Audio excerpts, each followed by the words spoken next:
Hello, it's my pleasure to welcome you to this week's GEOTOP A seminar, where I have the great pleasure to welcome Matt Kahle from Ohio State, who's going to talk about configuration spaces of particles. Matt, looking forward to your talk.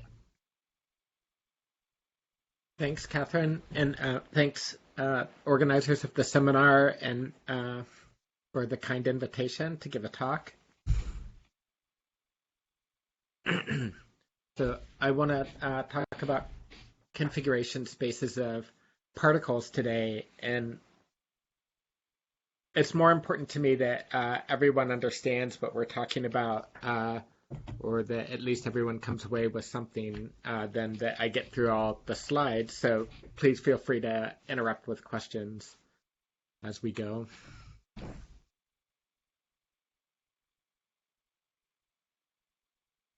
Somehow I feel like that's especially important to say in a Blue Jeans talk because I can't see the audience and I don't know how you're reacting to what I'm saying. So please feel free to interrupt and ask questions. So we'll talk about configuration spaces of particles with thickness today. That'll be our main topic. So as an introduction to that, let me give you a little background on configuration spaces of points. You can study the configuration space of points in any topological space, and they've been studied a lot. For example, points in a manifold. Configuration spaces of points in the plane have been particularly well studied and are very well understood. So let me tell you what they are.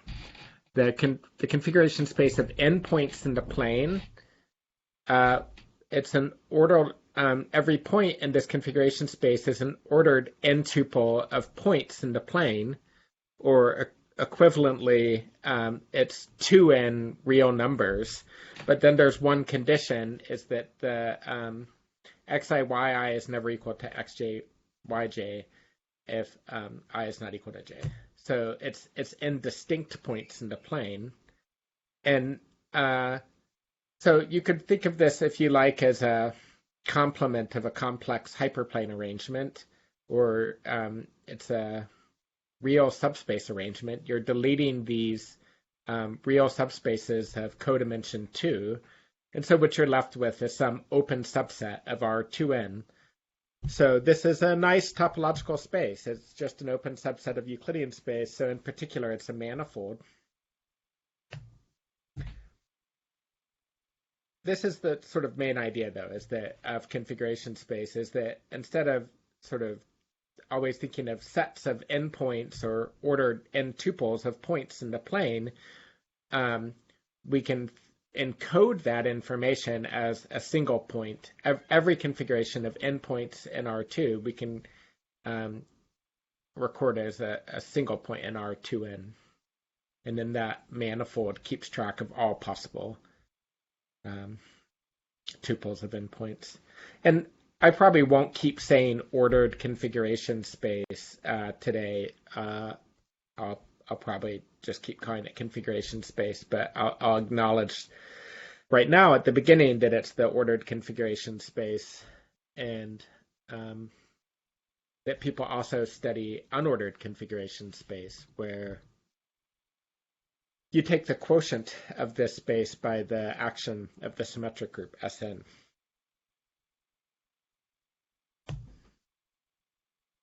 So I think it's fair to say the topology of configuration space of endpoints in the plane is well understood, and I'll just tell you a few of the most fundamental properties.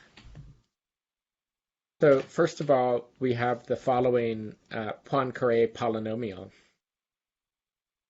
So that the Betti number beta I is the dimension of ith homology. If we do homology with, say, real or rational coefficients. But it turns out for the ordered configuration space of points in the plane, homology, if you do homology with integer coefficients, there's no torsion. It's free. So the Betti numbers tell you everything about homology. There's no torsion. So here's the formula. This is what we want to know, is the Betti numbers on the left. and then this is the formula for it, is the product of these binomials on the right. As far as I understand it, this was first worked out by Vladimir Arnold in the late 1960s. The story for the unordered configuration space is a bit more complicated. Well, the Betti numbers are simpler. It's just the first two are 1 and all the rest are 0, but there is torsion in homology, and it's quite complicated. And I think this was first worked out by Fred Cohen in his PhD thesis. That's a story for another day. So maybe one of the most important facts about the topology of the ordered configuration space of endpoints in the plane is that it's an Eilenberg-MacLane space. It's a KG1. Equivalently, it's aspherical. Or another way to say this is that it has a contractible universal cover. When I'm saying it's an Eilenberg-MacLane space or a KG1, I mean pi k. The kth homotopy group is trivial for k greater than or equal to 2. So if you're not familiar with these things, then you might think of the configuration space of endpoints in the plane as something like a torus. A torus is a nice manifold where we can understand all the Betti numbers. The Betti numbers are just given by binomial coefficients. And the fundamental group of the torus is a free abelian group, and the rank is the same as the dimension of the torus.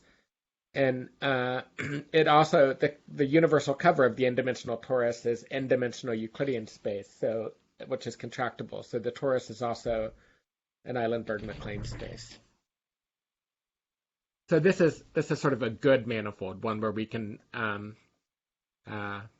where it's a KG1, so we can understand all its homology and cohomology and so on. And everything comes down to the fundamental group. So the cohomology of this space is the same as the cohomology of its fundamental group because it's a KG1. And this group has been studied a lot. It's called the pure braid group. And just finally, I'll say that even though this work on Betti numbers goes back to Vladimir Arnold, people have continued to discover new things about the topology of configuration space. In particular, in the last 10 years or so, representation stability has been a hot topic. I'm not sure. I bet the first paper I'm aware of in the area is Church and Farb.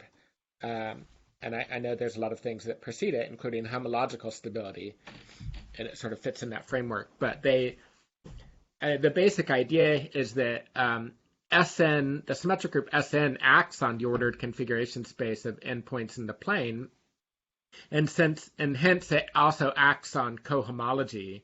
We think of cohomology with real coefficients, so or complex coefficients, some field of characteristic 0. So then that gives a complex representation of the symmetric group, and we know everything about the representations of the symmetric group. Or at least we know how to decompose them into irreducible representations, which have all been classified for some time.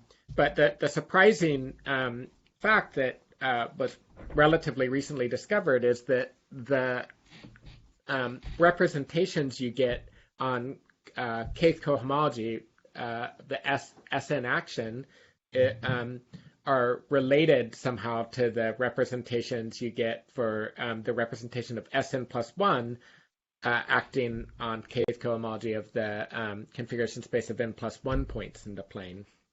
If you think of your irreducible representations of Sn as indexed by Young tableau, then it's like adding a little box to the top row is what we now know. So you can sort of relate. It's not obvious that you should be able to relate representations of Sn and representations of Sn plus 1 in such a nice way, but there's a lot known about representation stability, and it's a much more general phenomenon. It's understood to be now than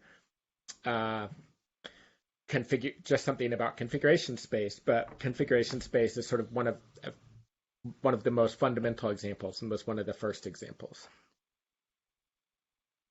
So I'm just sort of reviewing the configuration space of points in the plane, and because the topology is so well understood. But if what we're going to talk about today is what if you restrict to some subset of the plane and then also give the points thickness, and much less is known. So our first example is configuration spaces of disks in a box. So now I will have two parameters, config in R, and R is still sort of the number of points or the number of particles, but R is the radius of the disks. And config in R denotes the configuration space of all ways of placing n disks of radius R in the unit square. So here's a more precise definition.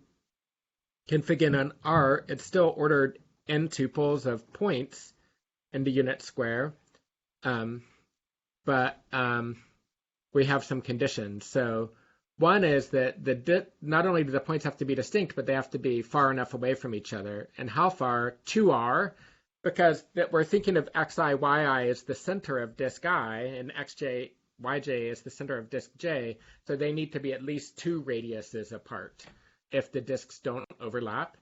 And then also, we don't want them sticking out of the boundary of the box. So the xi and yi have to be between r and 1 minus r for every I. So this is a random point in the configuration space of 10 disks of radius 0.083 in the unit square.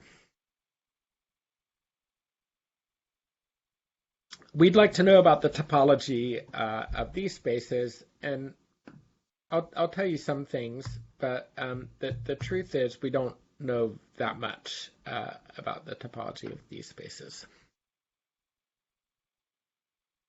Just for example, notice if you fix n and you vary r, for large enough r, the disks don't even fit in the box.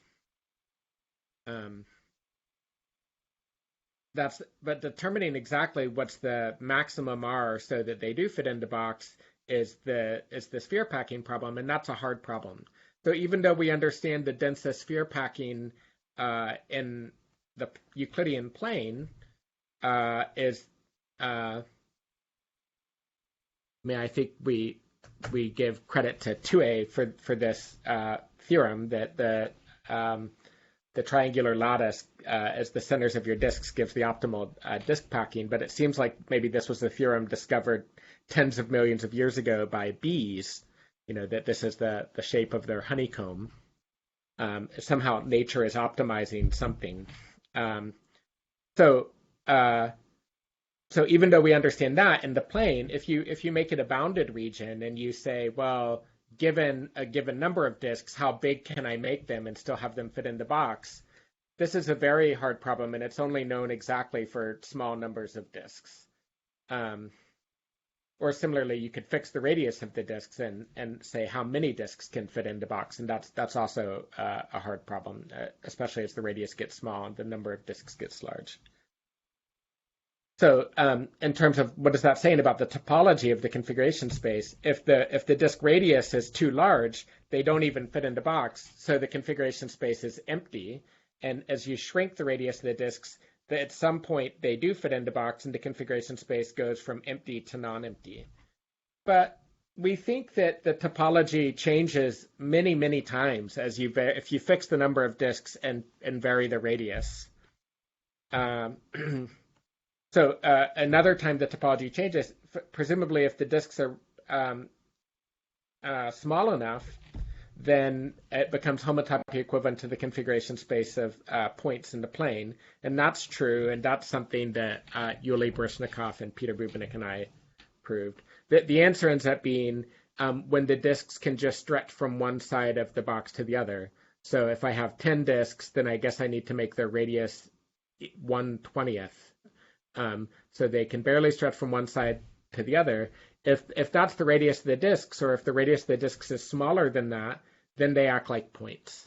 Then it's from the point of view of homotopy theory, that the configuration space of disks in a box is homotopy equivalent to the configuration space of points in the plane. So here's some random configurations of disks with more disks and smaller radius. And this parameter here is the parameter that physicists are interested in, or one of the parameters they're interested in, which is the volume fraction. So 0.48, that's the total area in the unit squares that the disks take in this picture, and 0.72 is the total area that the disks take in this picture. To me, whenever I look at this picture, it always seems like this is getting pretty close to the close packing density. That it doesn't seem like you can put any disk in there. You can't add it without moving the disks that are already there. But in fact, there's a bit more room in there than it looks like, because the close packing density in the plane is pi over 2 root 3, I think, which is like 0.91 or so. So that's a lot bigger than 0.72. But the physicists think that there's some kind of phase transition happens. So to physicists, what we're calling as mathematicians, the configuration space of disks in a box is the energy landscape of a hard sphere system, or the phase space of a hard sphere system. And so this is maybe the simplest model of matter you can imagine. Your atoms are just little disks, and the energy potential is just a purely repulsive energy potential that where the energy potential of the system is infinity if any pair of disks overlaps, and 0 if no pair of disks overlaps. So that's the sort of physical way of describing the configuration space of disks. And what's surprising is that physicists feel that even such a simple system, such a simple model of matter, where your atoms are just hard disks and the only energy potential is this pure repulsive energy potential that they can't overlap, even such a system undergoes something like a liquid-solid phase transition. So the feeling is that this, matter, there's sort of universal behaviors that we see in almost any substance that we encounter on a day-to-day basis, that if you heat it up enough, it becomes liquid. If you cool it enough or put it under enough pressure, it becomes solid. And so such universal sort of behavior should have maybe a fundamental explanation. And it's been suggested, apparently, in the physics literature for decades, that it may be that repulsive forces at the atomic level are more important for explaining the large-scale behavior, qualitative behavior of matter, than the attractive forces, and that even a hard sphere system can undergo a liquid-solid phase transition, and even in dimension 2. And it's actually a big subject in statistical physics, two-dimensional melting, and there's different sort of physics explanations for why a two-dimensional hard disk system freezes and melts, but it's not very well understood. From the point of view of mathematics, it's not rigorous, but there's supposed to be a phase transition a little bit below this point, when the total area of the disks is around 0.71, that the system sort of starts to lock up. It starts to freeze. So what does that really mean? It means they sampled like a random point in the configuration space, and then they measure whatever parameters they can measure. So you might, for example, like measure the angles that the neighbors of a disk make with the center disk, and then you could measure more subtle things too, like how are the angles around this disk correlated with the angles around this disk? How fast does that correlation fall off with distance? And by measuring very sort of delicate yet indirect parameters like this, physicists find some sort of phase transition around 71%, when the disks take up about 71% of the area of the box. So this is what we would really like to understand as a phase portrait or a phase diagram. Now, in the simplest situation that I'm telling you about with a hard sphere system, there's really only one parameter, which is, say, the radius of the disks. Now, that might not seem very physical, so if you'd like, instead of thinking of the radius of the disks as varying, what if instead the size of the box varies? That might seem more physically meaningful, like you can make the box smaller and squeeze the particles. And in fact, when you think of it that way, it starts to sound like the total area of the disks is maybe a stand-in for pressure. So as the total area of the disks is getting bigger, it's the same as if topologically as if your box just got smaller, and so you're squeezing them, you're putting pressure on your system, and they feel like there's some kind of liquid-solid phase transition. Such systems, hard sphere systems, are said to be athermal, meaning we don't really have a parameter that's like temperature in this setting. And nevertheless, as we get into the discussion today about configuration spaces, since we're going to consider these spaces purely topologically, we'll have a second parameter. It's not temperature, but something else.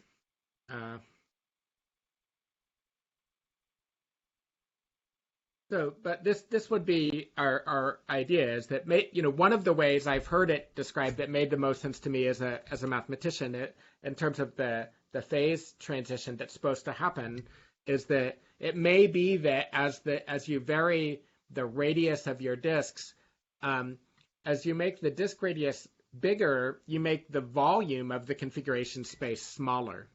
That's clear, but it may be that at a certain point you're making your disks just a little bit bigger and the volume drops off very drastically. So your volume is a decreasing function, but it may be kind of smooth and almost horizontal, and then a very steep vertical drop, and then sort of almost horizontal again. That would be a very beautiful and mathematical, sort of a geometric explanation of why they're so. But because the volume of the configuration space falls off very quickly, then your particles in that configuration space are forced into some kind of position where they're starting to lock up, and that you're starting to get more local symmetry, or you're getting something that looks like a crystalline formation, just because you've run out of volume, and that the particles have to do that. So nothing like that is known, and but it's a nice heuristic, and it's something that we can think about mathematically. Volume is something that we all understand. And it's just Lebesgue measure here, the volume of the space. You have an open subset or a closed subset of R2n. But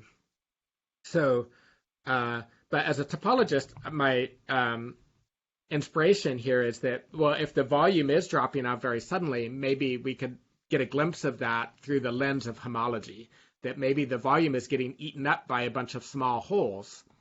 It seems somehow much more likely that there's many small holes eating up the space, and that's why the volume is dropping off sharply at some point. If that's actually what's happening, then that there's just sort of one big hole eating it up from the middle or something.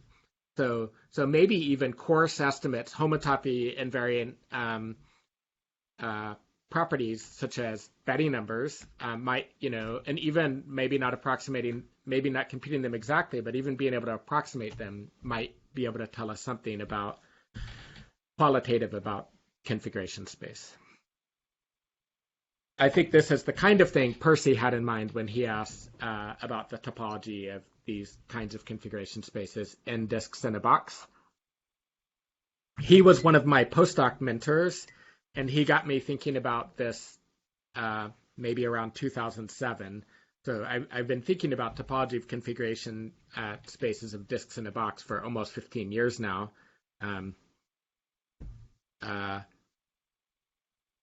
Just one more comment about Percy thinking about it. I think on the next slide, or one of the next couple of slides, I'll point you to the article that he says this.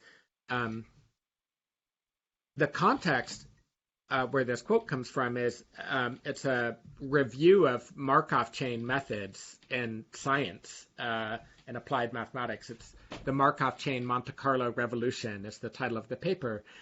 And he's just talking about this problem in computational statistical physics, which is how do you sample a random point from the configuration space of n disks of radius r in a unit square. And the way that computational statistical physics people do it is that you start with the disks in an arbitrary arrangement, and maybe hopefully it doesn't matter what the starting configuration is, and then you choose a random disk and wiggle it a little bit. So uniform randomly choose one of the n disks, and then within it perturb the center of the disk within a little epsilon neighborhood. If that perturbation results in two disks overlapping, or if you have boundary conditions, if it results in a disk going out of bounds, then reject the move and otherwise accept the move. And so if you just wiggle the disks around randomly for a long time, you can sample a random configuration. And sort of general principles tell you that this has to converge to the uniform distribution, or the Lebesgue measure on the configuration space of disks in a box. But assuming that the configuration space is connected.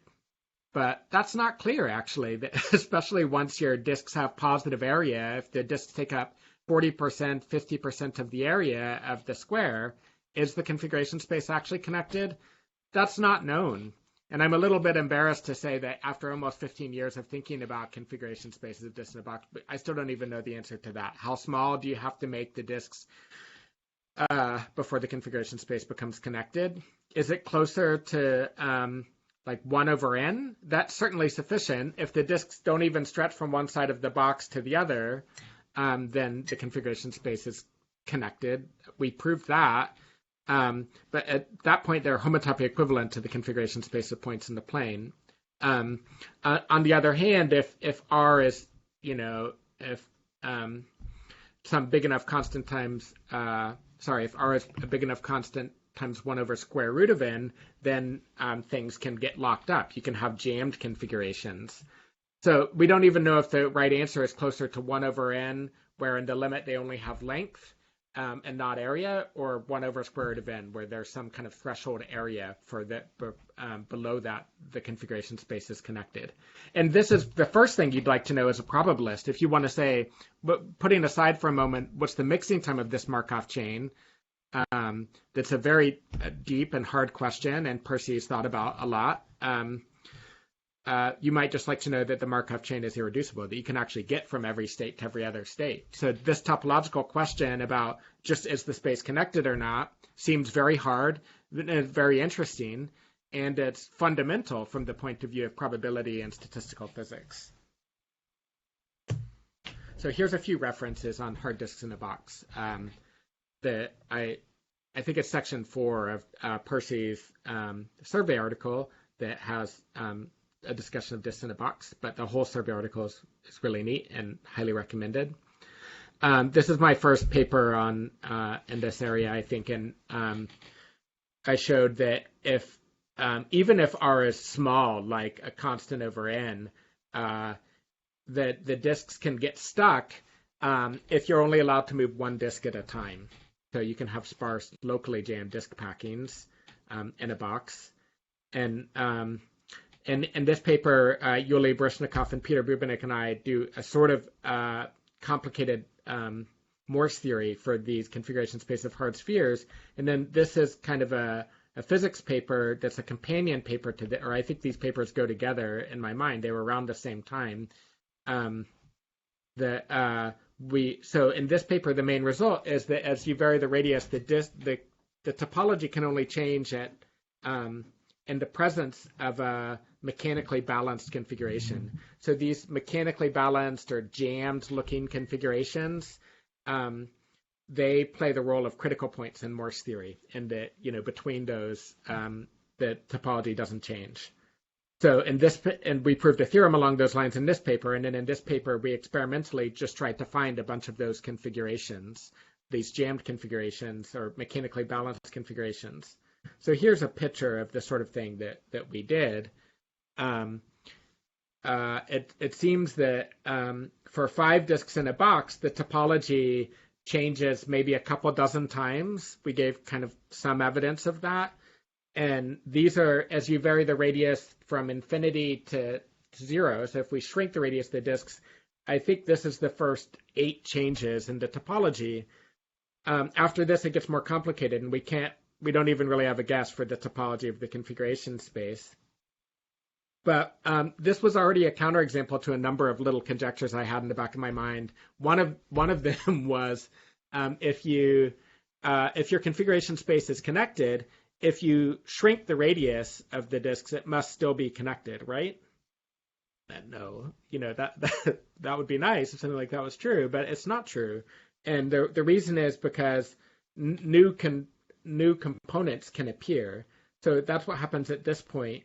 We have these locally densest packing. This is the actual densest packing of disks. This is a locally densest packing. And then these are sort of like index 1 critical points that are connecting them. And by the time this one, if you kind of rotate these disks one way, you pop out into a configuration like this. And if you rotate them the other way, you pop out this. So these all get connected at this point. And the Betty 0 is 1, we think. But then new connected components appear, and the 5 disk can be permuted 120 ways, and that can get stuck in any of the 4 corners. So 480 new connected components appear, and then just slightly after that, they get connected to the rest of the configuration space. But it's kind of neat, this Morse theory approach, because we think, for example, that if the radius is between 0.1692 and a little smaller, I think 0.1686, that it's connected, and that Betty 1 is exactly 2,761.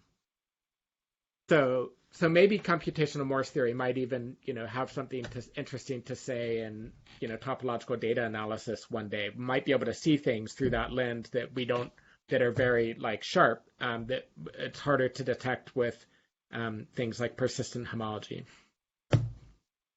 Okay, so now I want to tell you about some newer work. Yes, Erica. I have a question. Yeah.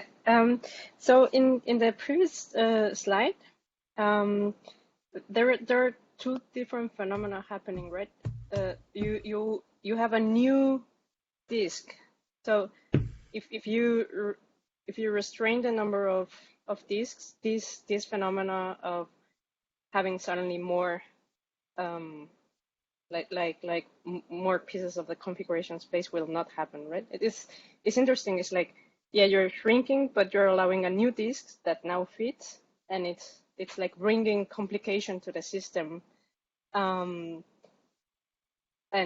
yeah, I think it's a mixture of phenomena that I cannot even put right words to those 2 phenomena. Yeah, it feels like it's complicated. I mean, so there's some things that reassure me a little bit. At some point when I was first studying these, I asked some of my roommates or my office mates at Stanford. One of them was Sam Payne, and we were talking about math with Soren Galatius a bit at that time. And some point I just said, well, a semi-algebraic set can't. I think I asked Soren, a semi-algebraic set can't be too bad topologically, can it? And Soren said he didn't think so, but we were kind of struggling to find a proof. And then we asked Sam, who's an algebraic geometer, and he said, oh no, Hironaka, Bob McPherson told me later, other people have showed many things in this direction. It wasn't only Hironaka, but it's known that a semi-algebraic set is triangulable. So in other words, something that's cut out in real Euclidean space by real polynomials, equations, and real polynomial inequalities, it's triangulable. It's homeomorphic to a finite simplicial complex. And so these spaces aren't too bad topologically in the sense that, they're not Cantor sets or something like that. But yeah, especially the behavior as we vary the radius seems complicated. I'm not sure if I answered your question but. Yep. Thanks. Okay. So So I went to work with Bob McPherson at IES as a postdoc starting in 2010, and that's when he and I started working on this. It took us till 2019 to finish our first paper together on it, and by that time Hannah Alpert had joined. She joined for the last couple of years of this collaboration, and really was essential to the collaboration. So this is a paper by the three of us. And then there's also an appendix that was computational by Yuli Bauer and Kyle Parsons, one of my PhD students. So Bob's suggestion was that disks in a box is hard, but it might be a little easier if we talk about disks in an infinite strip. So somehow the fact that it's unbounded in one direction makes it easier, but the fact that it's still bounded in the other direction still makes it topologically interesting. So now my parameters are n and w is the width of the strip. So here, width 3 means 3 disks can get past each other, but 4 disks can't. So the real radius, the real width of the strip might actually be 3.5 or 3.6. But one of the things that we show in the paper is that the topology doesn't change, and again, until the width is exactly 4. It only changes at integer values. So we may as well assume that the width is equal to one of those integer values, because otherwise there's a homotopy down to where it is an integer value. So in this case, we actually were able to understand something about the asymptotic of the Betti numbers. So we fix the width of the strip, and we fix which Betti number, Betti J, beta J, we're looking at, and let the number of disks go to infinity. So our first theorem says under some conditions on the parameters, the inclusion map of the configuration space of disks in a strip into configuration space of points in the plane gives an isomorphism on homology. And then we know what the Betti numbers are here. That's what we mentioned earlier was worked out by Vladimir Arnold. And so it's actually a polynomial of degree 2j, a polynomial in n of degree 2j. And you can, for every j, you can compute exactly what this polynomial is, but this big theta notation means that up to a constant factor, the n to the 2j is the rate of growth. And right, so we'll just write it like this. But the surprising thing, and most of what our paper is about, is under some other conditions on the parameters, that homology grows exponentially fast. So our parameters are j and w, j which Betti number and w the width of the strip. But to write this theorem, I divide j by w minus 1, and q is the quotient and r is the remainder. And then the base of the exponent is q plus 1. And then so there's this exponential part. This is exponential in n. And then there's this polynomial order term. And then once we have both those terms in place, then that's the right rate of growth. This is the right answer up to a constant factor. And then, there's something else funny that happens, which is if the width of the strip is 1 and you're looking at the 0th Betti number, then it's n factorial, because you can just reorder the n disks, but there's nothing else you can do. So finally, there's also some choices of parameter, like width 0 or width 1 and j greater than or equal to 1, where the homology is trivial. So let's summarize theorem 1 in a picture. On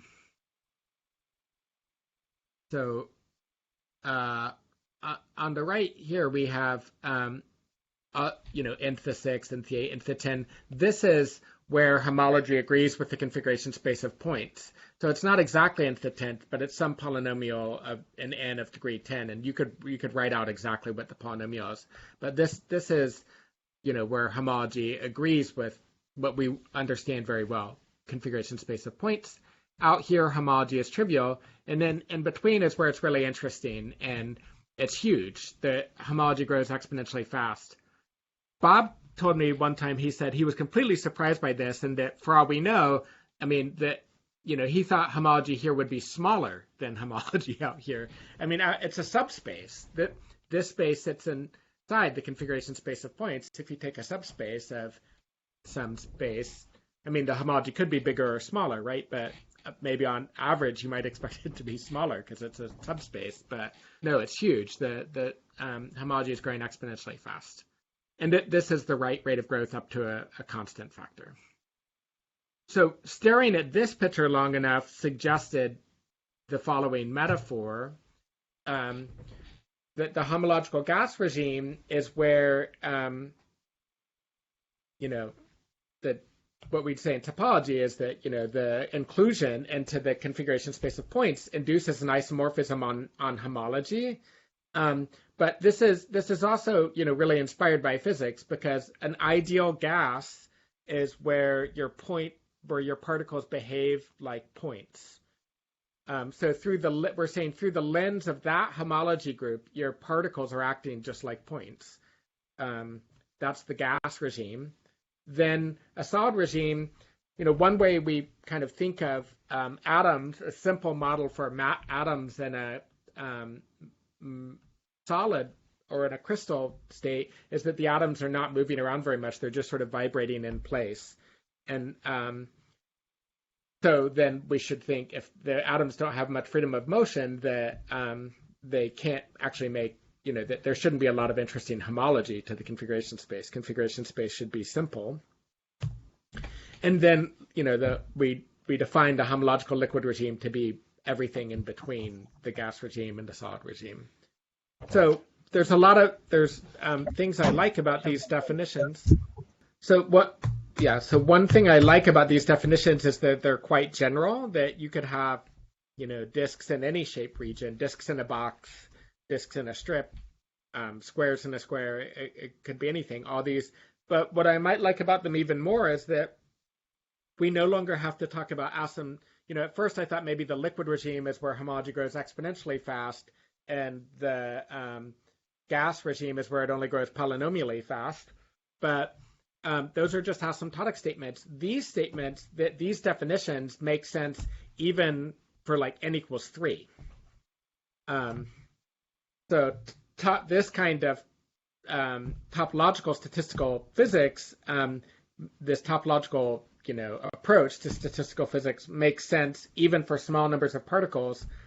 I should say that 10 years ago, whenever Gunnar and Jackson and Jeremy and I submitted that paper to the physics journal, one of the reviewers didn't like our paper. They liked it, but then they said, I'm not sure if it belongs in a physics journal, but maybe in a math journal, because they're only talking about a system of 5 disks in a box, and that can't have any meaning in statistical physics. You need maybe millions of particles.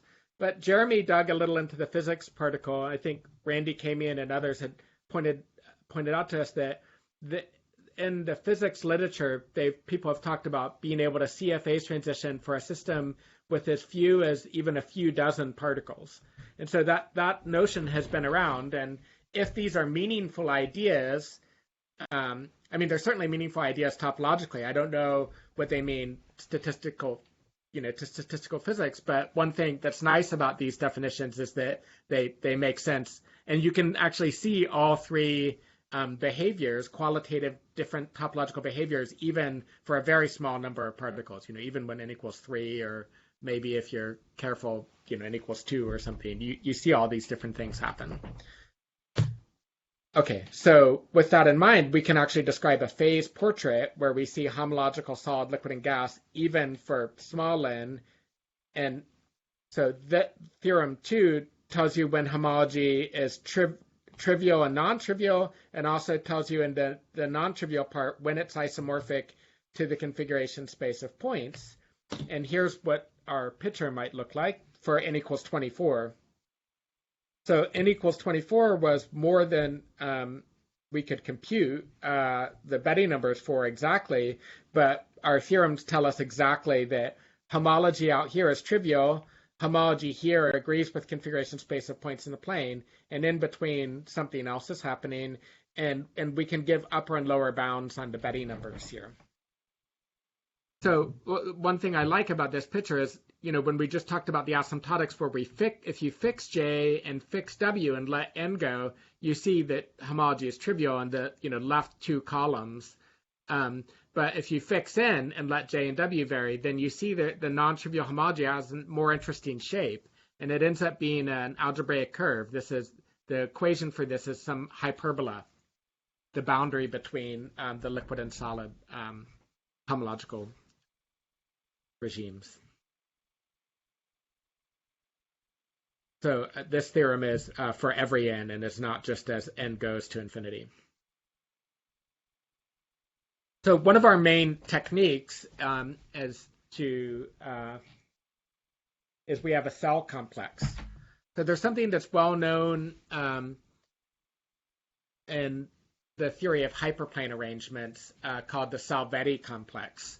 Salvetti, for any complexification of a real hyperplane arrangement, he describes a certain cell complex that captures the homotopy type. This particular cell complex actually has a long history, and it's appeared apparently in various guises. It's closely related to what's the Fox-Neuwirth complex. I think it's essentially dual to the Fox-Neuwirth complex. Blagiewicz and Ziegler did a lot with the cell complex in combinatorial context, and they pointed out that it appears implicitly in work of Deligne on hyperplane arrangements in the early 70s. So anyway, there's something called the Salvetti complex. That's usually what people call nowadays that there is a Salvetti complex that's homotopy equivalent to the configuration space of points in the plane, and that's one way you can study it. And we show that a certain subcomplex of it is homotopy equivalent to configuration space of disks in a strip. And so then once we have this cell complex, that allows us to prove our theorems about the asymptotics and about the phase portrait and so on. But it also allows us to do computations for small n. So here's one of the tables from the appendix in our here's the Betti numbers for n equals 8. So n equals 8 is the number of disks, and the width goes 1 to 8. And then here's the Betti numbers. And in this picture, this is the homological gas regime, where you're just saying the same Betti numbers as the configuration space of points. This is the homological solid regime out here, where homology is trivial. And in between, there's the so-called homological liquid regime, where something else happens. And the Betti numbers tend to be huge. It's not just that they grow exponentially for large n, which is the case. They're already large for relatively small n. But this was as large as we were able to go in that paper, n equals 8. The cell complex by this point already has millions of cells. And then by the time n equals 9, the subcomplex of the Salvetti complex that we're looking at has tens of millions of cells or hundreds of millions of cells. We weren't able to compute homology with the cell complex. But just recently, Hannah Alpert and Fejamanen, they considered a completely different approach to configuration space of disks in a strip. And it's inspired by some of this work on representation stability, that there's this twisted algebra structure on homology of you can put all the homology of all these configuration spaces together into this twisted algebra structure. So they get all kinds of beautiful results, including a basis for homology. So a basis for integer homology even. So now we know there's no torsion in homology, which we didn't know before. And in fact, they give a basis for persistent homology. So this is for n equals 12. This is the persistence barcode. They were able to compute persistent homology. And this is just part of the picture because they also do higher persistent homology. But these are the bars in the barcode. And out in the right column is their multiplicities. So this bar, so there's, 862 million cycles that appear on degree 3 homology that appear when the strip is 2 disks wide and disappear when the disk is 3 disks wide. So this is the latest on configuration spaces of disks in a strip. They also prove that when the strip is just 2 disks wide, that there's a generalized kind of representation stability that holds, and that doesn't happen for width 3 and higher. But there's something special, by the way, about the strip being only 2 disks wide. One of the things in the first paper that we showed that I didn't mention in a slide is that it's an Eilenberg-MacLane space too. It's a k-pi1. And so it's interesting that it's also for that particular kind of interesting configuration space that they show a generalized representation stability. Okay, so I'll finish my talk telling you a little bit about the latest work, which is on hard squares in a rectangle. And this is again with Hannah and Bob, but also Yuli Bauer and Kelly Spenlove joined this collaboration. So now we want to consider configuration space of squares in a square. So n, p, and q are positive integers, and the squares move around, but they have to keep their sides parallel to the axes. So the 15 puzzle is a famous example of this, where p equals q equals 4 and n equals 15. It's been well known for about 150 years that it's impossible to switch the 14 and 15 with any sequence of legal moves on this. But I would say that observation is really a topological one, that in fact the configuration space of 15 squares in a 4x4 grid actually has exactly two connected components. So Betty naught equals 2, and one of the things that we show, it's a corollary of the results we show for hard squares in a square, is that Betty 1 is 8 times 15 factorial plus 1, so it's roughly 10 to the 13. So we're seeing similar, qualitatively similar behavior here, where homology is huge. So again, we have a cell complex. This time it's not a Salvetti complex or a subcomplex of a Salvetti complex. This time we have a cubical cell complex. And, the first several pages of our paper is devoted to setting up notation and terminology and then proving this homotopy equivalence. But once we have the homotopy equivalence, there's a lot of fun things we can do. So what happens for, say, 6 squares in a 4x4 grid? Is there higher homology, or just, Betty homology in degree 0 and 1, or what? And this is in one of our tables. So n equals 6, p equals q equals 4. These are the Betty numbers. So indeed, there is higher homology. And it's actually pretty interesting, as I'll mention in a minute, that you're able to get homology in degree 4 with only 6 squares. Somehow it's more obvious that you can get it once n equals 8, that you can get degree 4 homology, but you can do it with only 6. So here's another view of homology of these configuration spaces of squares in a square. You could set n equals 6, the homology you're looking at, and then here's how homology varies as you vary p and q. And I kind of love this point of view, because if I say look at that point of the grid, I'm actually looking at a 6x4 rectangle and thinking about 6 squares in a 6x4 rectangle. And what's the Betty number? 85. So, and this is the homological gas regime. This is the homological solid regime, and this is the liquid regime, where often it seems like homology is huge in this intermediate regime. So this is one of my last slides, and this is a summary of our main results in this hard squares paper.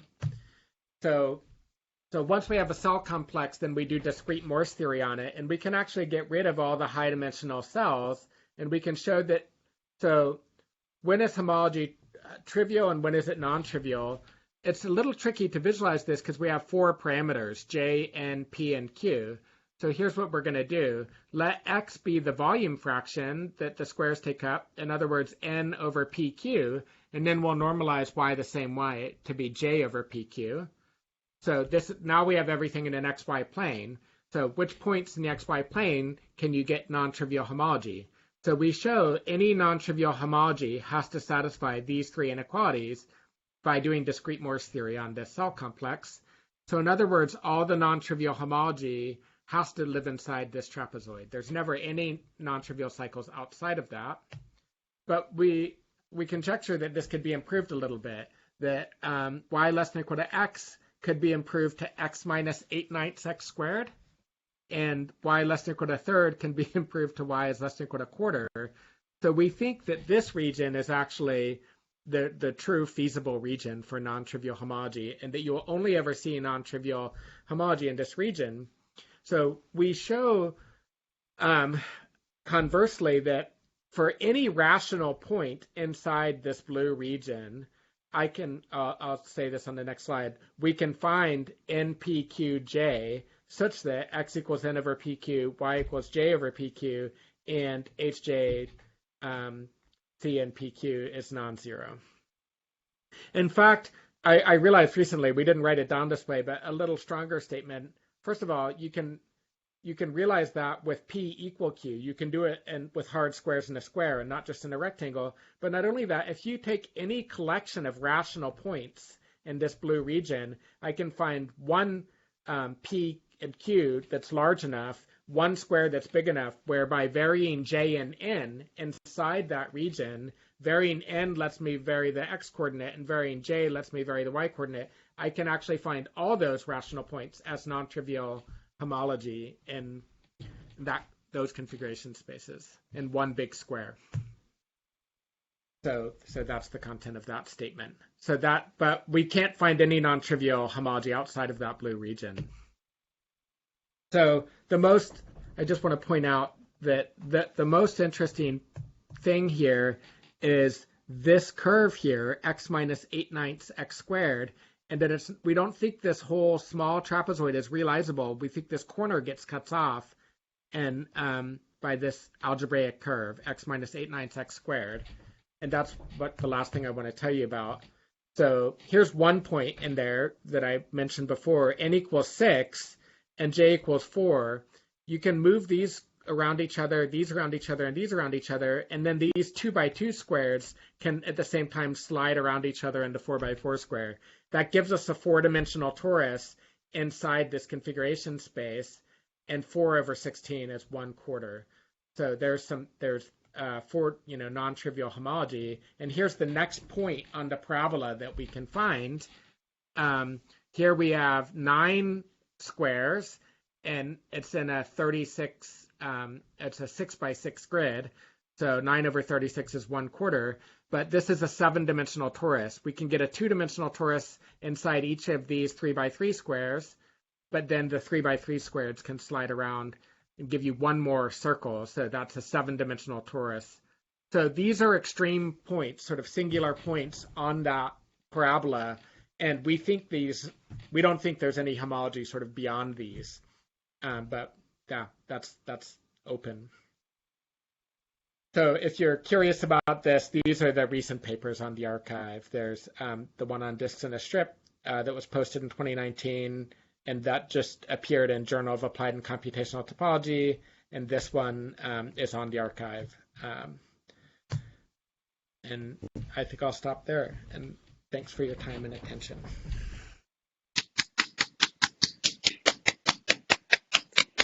Bravo, Matt, for a really fascinating talk. Are there any questions from the audience? Any more questions than those that came up during the talk?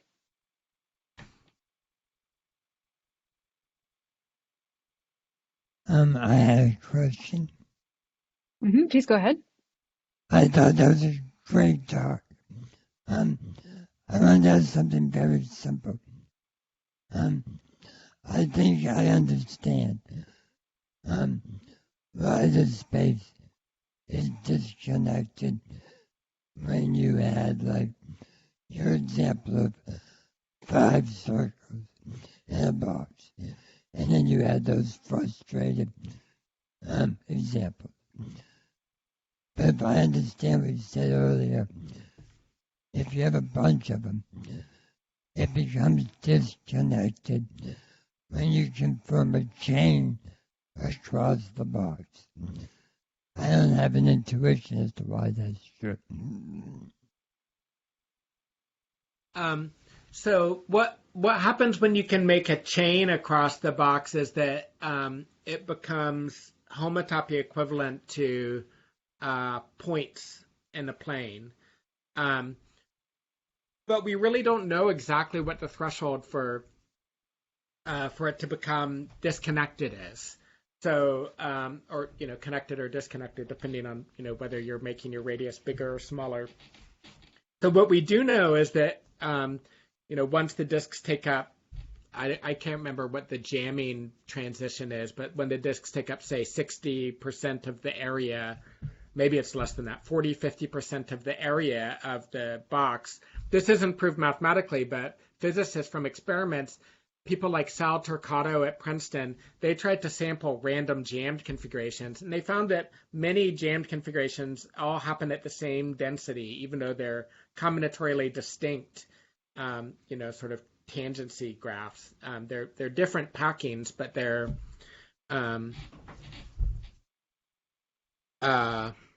they all have similar.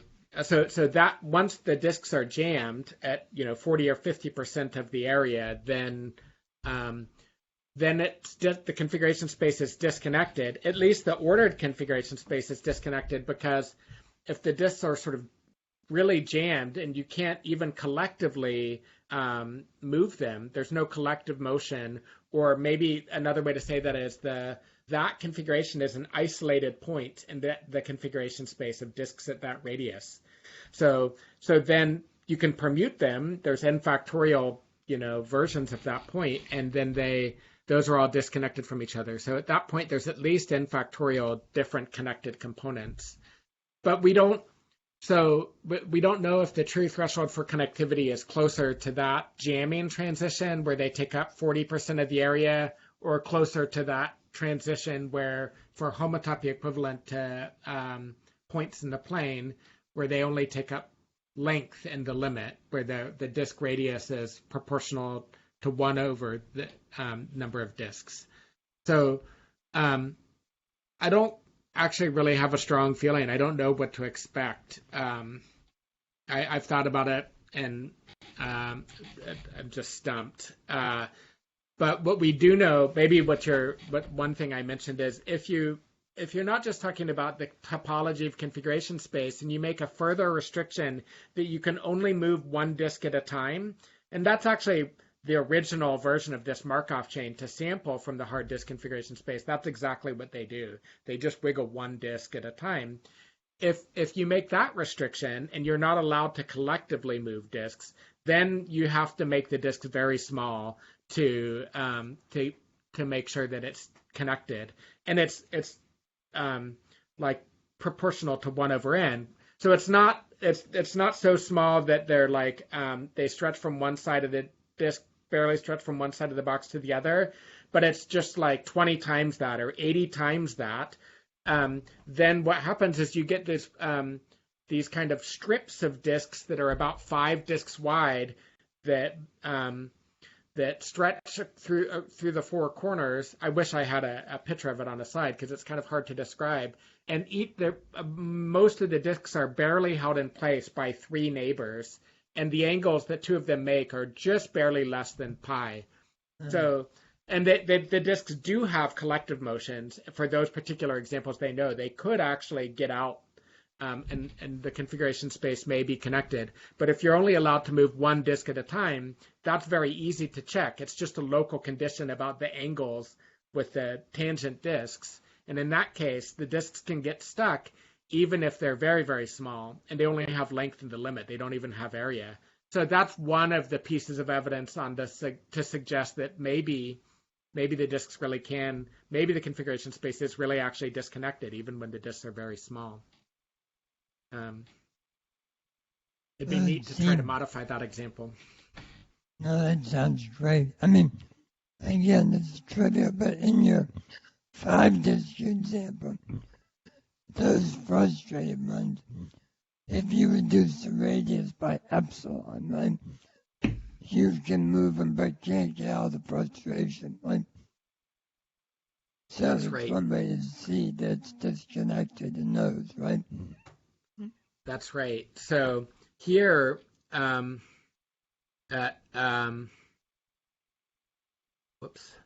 I wasn't trying to draw on this slide.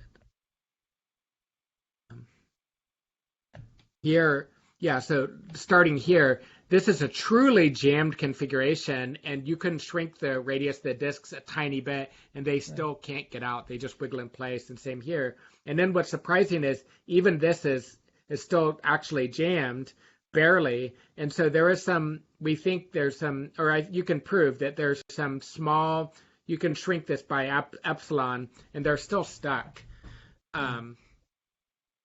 So yeah, this was surprising. This was what the first configuration that the computer found that we hadn't found by hand, and I was completely surprised by it that there was another jammed configuration besides these, and that it was so relatively sparse, that the disks are so small, they're just sort of getting stuck in one corner.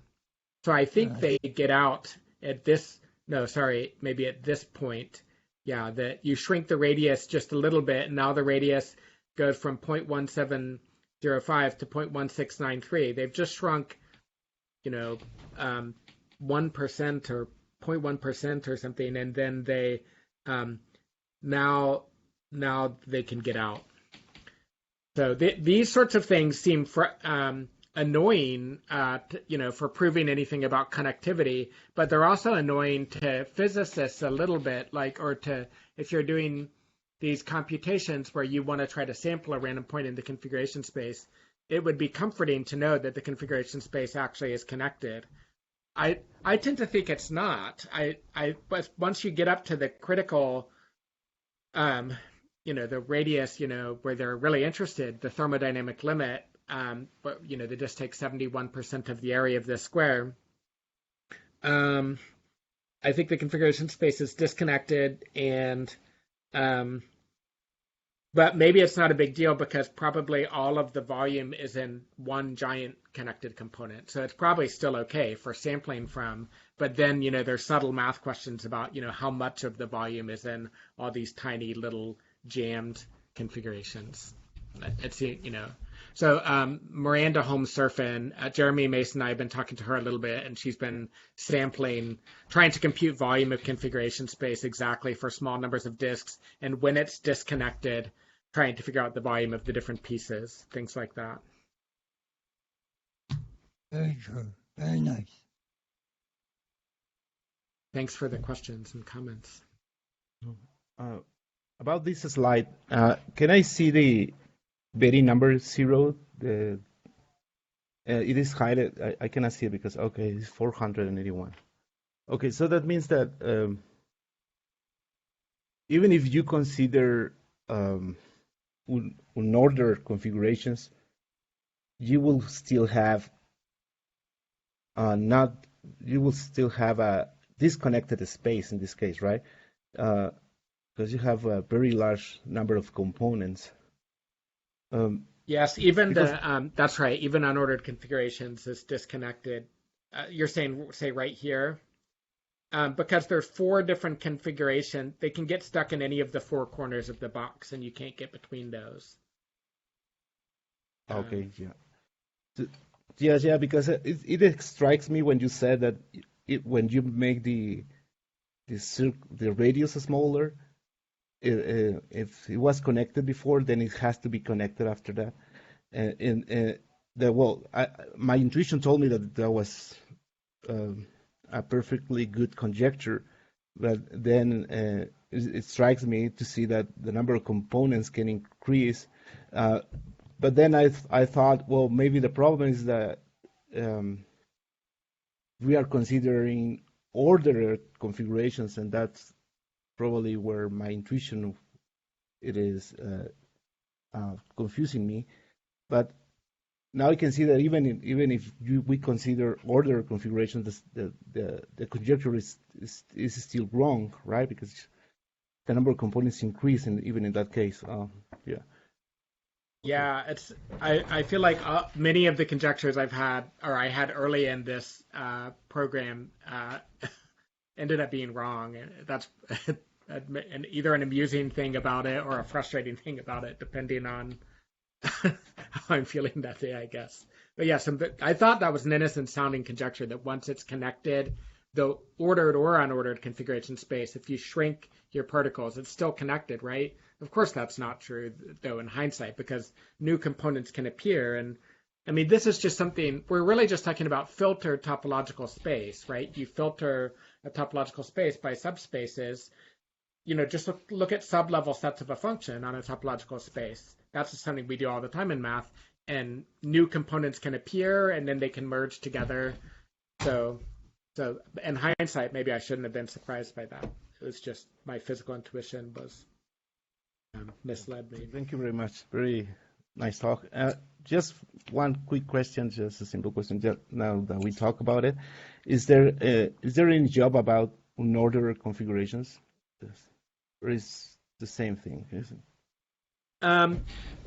So what do we know about unordered configurations? Say the Betty numbers or something? Yeah. Is that what you're asking? Okay. Right. So our reviewer for the hard disks in a strip paper said, I think actually a lot of these, what they're doing will also tell you the answer for unordered configurations, which probably is more interesting to physicists, unordered configuration space. So we tried to do it, and I said, oh yeah, I bet we can do that. And I had a little conjecture, and Bob thought the conjecture seemed good, and then Hannah proved that my conjecture was wrong, and that she started computing these things, and it's much more complicated than we thought. So after a few weeks of playing around with it, we wrote back the journal and said, actually, the answer is so. For example, the Betty numbers never grow faster than polynomially fast. They don't grow exponentially fast. So maybe that's not surprising. The Betty numbers are a lot smaller for the unordered configuration space than for ordered. But there were some weird things, like things depended on whether the width of the strip was even or odd, for example. And the story ended up being complicated. And so Hannah, I think, mostly worked out whatever we could say about the Betty numbers. And it might be in her new paper with Fedja. I can't remember. But if not, she has it in her notes that what do we know about. So I don't think it's written down or posted on the archive anywhere. Oh no, maybe it's in that paper with Fedja, but otherwise I don't think it's out there. But Hannah knows something about Betty numbers for unordered configuration space of disks in a strip, and that's the only one we've thought about it. We don't know anything about it, for example, for hard squares in a square or something like that. It might. There's a number of reasons why that might be better. It's better from the point of view of physics, and also if we want to compute small examples, then since everything is smaller, our cell complex has, in fact, a factor of n factorial fewer cells, and the Betty numbers are all smaller. Presumably, it's easier calculations to do. But the cell complexes are also a little more complicated when you take the quotient by the S in action. They're no longer regular CW complexes, so some of the off-the-shelf homology software doesn't necessarily want to compute it. You have to write new code. So. Thank you very much.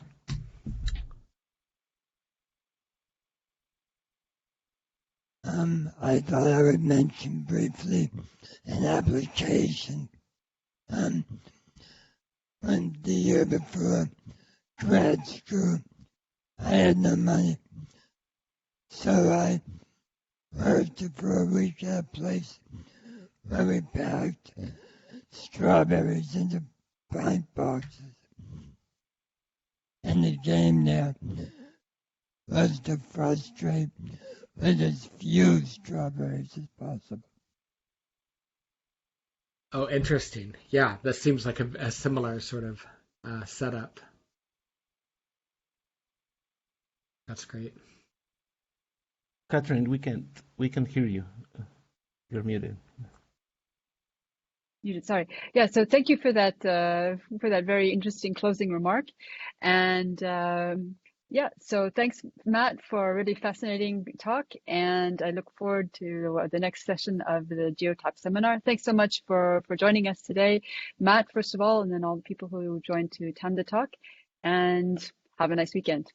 Bye, everybody. Thanks, everyone.